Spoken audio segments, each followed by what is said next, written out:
Le RAC me rappelle un bon et un mauvais souvenir.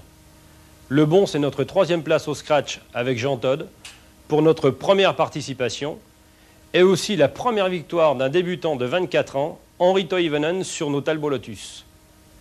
Le mauvais, c'est que j'ai peut-être perdu le titre de champion du monde sur une crevaison. La victoire des Nouvelles Lancia pour leur première sortie prouve bien que, comme en F1, la technique évolue très vite et est en train de prendre une part très importante dans les performances. En tout cas, quelle belle bagarre en perspective. Au revoir et à la prochaine cassette.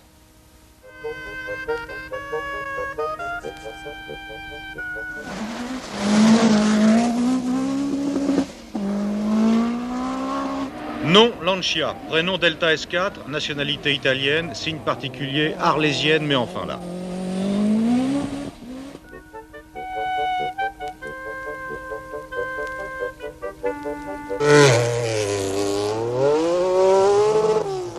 Nom Austin, prénom Métro 6R4, nationalité britannique, signe particulier, de par ses origines, pas tout à fait comme tout le monde.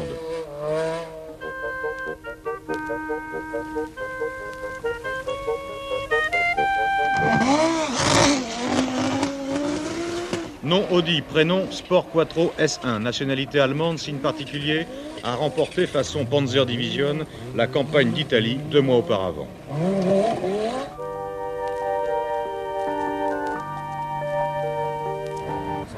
Peugeot en appel, et pas tous les œufs dans le même panier. Salonen, Grundel, mais aussi Sundstrom ici avec une évolution 1.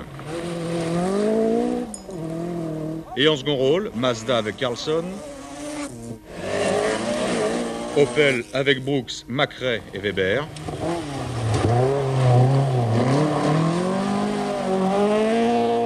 Nissan avec Kabi.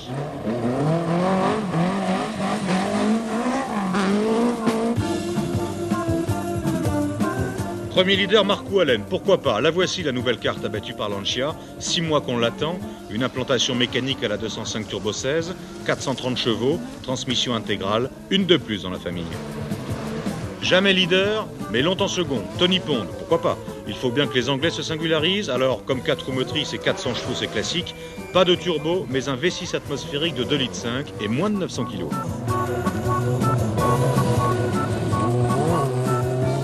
Et plus dur encore sera la fin de saison pour Peugeot, 3 au départ, aucune à l'arrivée. Après la déconvenue du San Remo, la pilule hivernale doit être désagréable à avaler.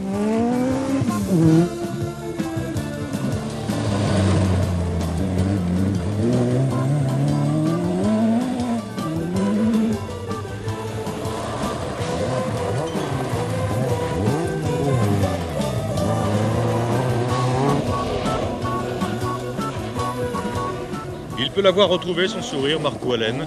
26 fois le meilleur temps sur 65 épreuves spéciales. Il y a eu pire pour une voiture qui ne fait que découvrir le championnat du monde. Et impossible de tenir un raisonnement différent pour le style métro. Sa conception a été confiée à un ingénieur de Formule 1. Ce n'est pas pour autant qu'elle en a la sophistication. Mais décidément, les débutantes se sont montrées bien impertinentes en cette fin d'année.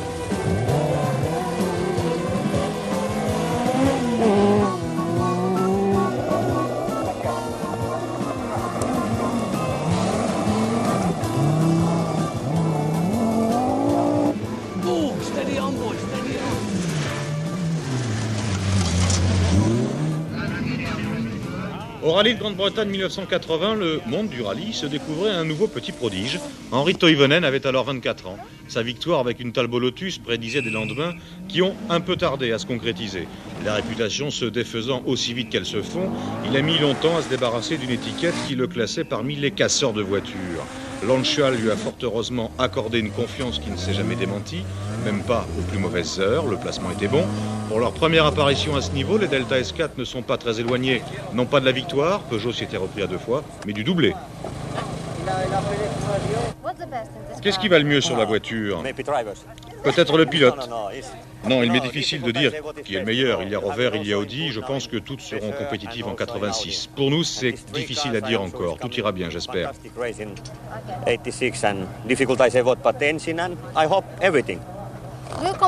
Vous vous plaignez quand même d'un problème particulier? Non, pas du tout. J'ai eu un problème de moteur hier, mais comme je vous l'ai déjà dit, la Lancia est vraiment très très bien maintenant. Like generally I say, the Lancia is coming very well now.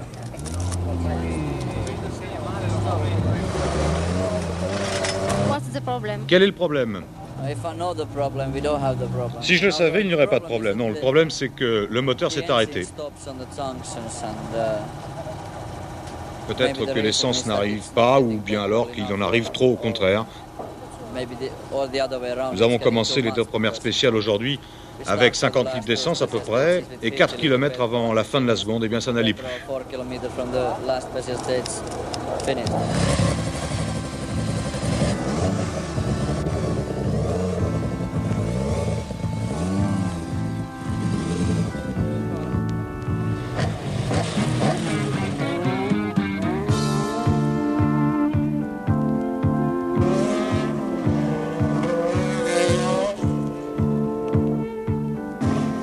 Un cas unique, ce rallye de Grande-Bretagne dans le calendrier mondial. 900 km contre le chrono, uniquement un parcours secret.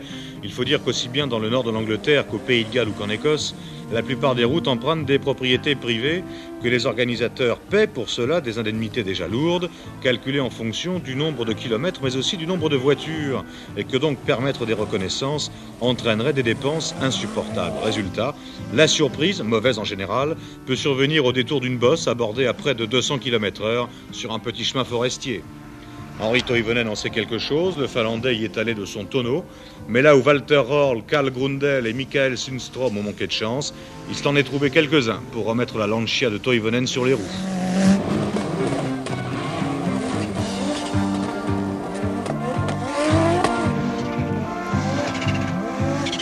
Rien ne se ressemble décidément pour Audi. Après les espérances dégagées au San Remo, voici Walter Röhrl qui passe sur le toit. Et Hannu Mikkola qui s'était porté en tête après le premier tiers de la course, victime de son moteur, il laisse la porte grande ouverte aux Italiennes et à la Britannique.